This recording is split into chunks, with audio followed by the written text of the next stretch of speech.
Déjà annoncé au sommaire, les victimes de l'esclavage par descendance veulent saisir des juridictions internationales après le blocage d'une vingtaine de plaintes déposées dans les tribunaux de Kayes, Djema et Nioro du Sahel. C'est ce qui ressort d'une conférence de presse animée samedi par l'association Gambana en présence de Maître Amadou Tcheoulé Diarra, l'un des avocats des victimes. Le point avec Maliki Diallo et Ibrahim Dao. Le Mali compte plus de 2000 déplacés internes selon un rapport récent de l'association TEMED qui se bat depuis 2006 contre l'esclavage.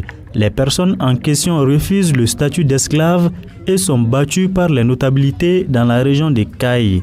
Le dernier événement remonte au 21 novembre 2019 à Kriwane où 105 personnes ont été violentées et chassées du village. Les victimes, organisées au sein de l'association Gambana, ont saisi la justice. Plusieurs plaintes ont été déposées. Les dossiers qui sont déposés aujourd'hui, nous en avons à peu près une vingtaine de plaintes qui sont déposées au niveau des juridictions. Il n'y a qu'un seul dossier à Kayes où les auteurs ont été condamnés avec sursis.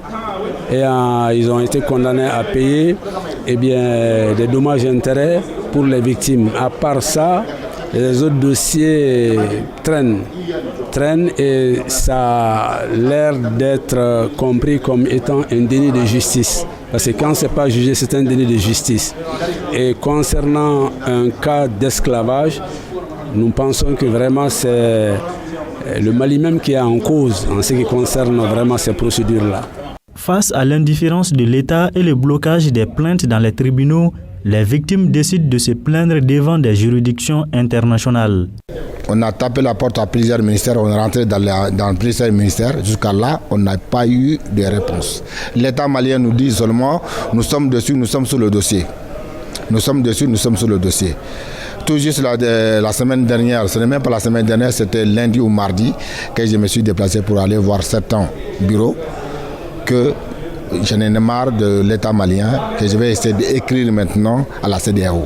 Dès que je n'aurai pas une réponse concrète d'ici 2 semaines, j'écrirai à la CEDEAO sans attendre.